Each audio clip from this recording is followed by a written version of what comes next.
Hey everybody, back again. Just kind of recap a couple of the couple cards that I've just recently picked up. Starting here with what you can see, two of the same card actually, 1953 Topps Hoyt Wilhelm. I've been needing this card for my Hoyt Wilhelm collection, and I didn't intend to pick up two, but the seller I bought these from on eBay is a West Coast seller, and I put two of my maximum bids on these with the hopes of picking up one. Woke up in the morning and I'd gotten them both. They're short print, so you can't go wrong with it, right? So I'll probably do a video highlighting my Hoyt Wilhelm collection sometime soon, hopefully maybe even within the week or so. I also plan to scan my Hoyt Wilhelm collection and put it on my Facebook page so that you can look at it in more detail, and that's going to be DB Tiller. So DB Tiller at Facebook, go ahead and send me a friend's request and you have access to all those. Slowly but surely getting most of my cards uploaded on that. On here to this 1954 Bowman Sherman Lawler. Our Sherman Lawler collector's coming along. Still a little small, but he doesn't have a whole lot of cards. Then over here, this 58 Topps Harry Bird, just a common card. Like to pick up commons when I can, get them in a nice grade at a nice price. And that was the case with this, as I bundled the majority of these cards together in one large bulk order. This 1959 Topps Ace Hurler is another card I bundled. I have really like this card. You don't see a lot of them pop up in the near mint 7. It's not that it's a hard card, it's just not that valuable, so it probably doesn't get graded a whole lot. But this is two guys I like. I got a really nice Robin Roberts collection, and then I'm starting to develop a Billy Pierce collection as well. And another guy I'm starting to collect a little bit more of is this Brooks Robinson. I really like this 59 Topps Brooks Robinson, and then it's got really good centering, really good eye appeal. You'll notice that the serial numbers on the majority of these lots, it looks like most of these cards were probably sent in, maybe a couple hundred cards, probably at the same time. So maybe the same grader looked at these cards, but these have really good eye appeal, like that Excellent 6. It almost looks like a 7. I definitely have some 7s that don't look this good, and definitely aren't nearly as centered as that. And then on to this 61 Topps Gil Hodges. Really cool image on that for the Gil Hodges collection. If you look on the back of this card, it says that he still was living in Brooklyn at the time, even though the team had moved to LA. But this is near the twilight of Gil Hodges' career.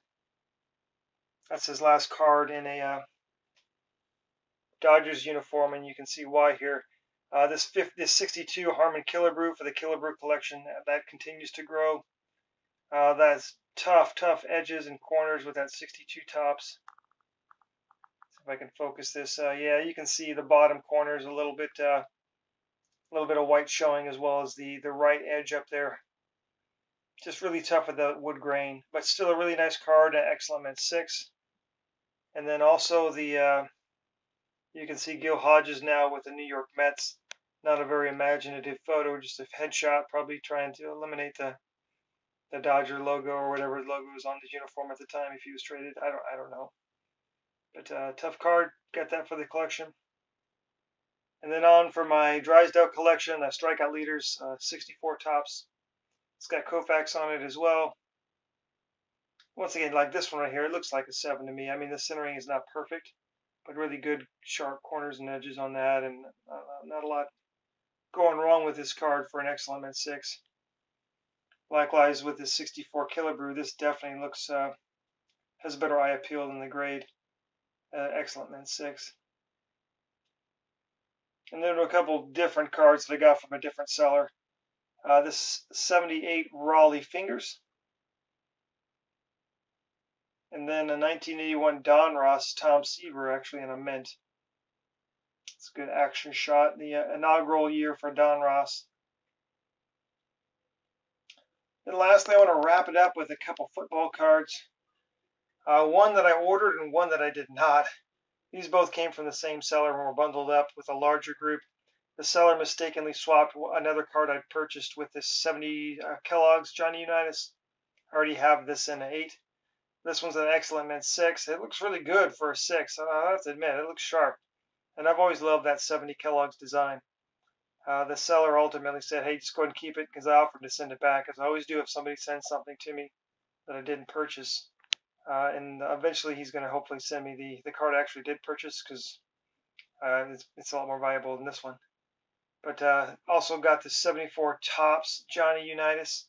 This is his last card. You can see he's now with the Chargers in a Chargers uniform, so it looks a little weird, but really clean card. And if I can get a Johnny Unitas and a near mint to mint 8, I'll pick it up. I've just got a few of those, but they're all really nice, good quality cards.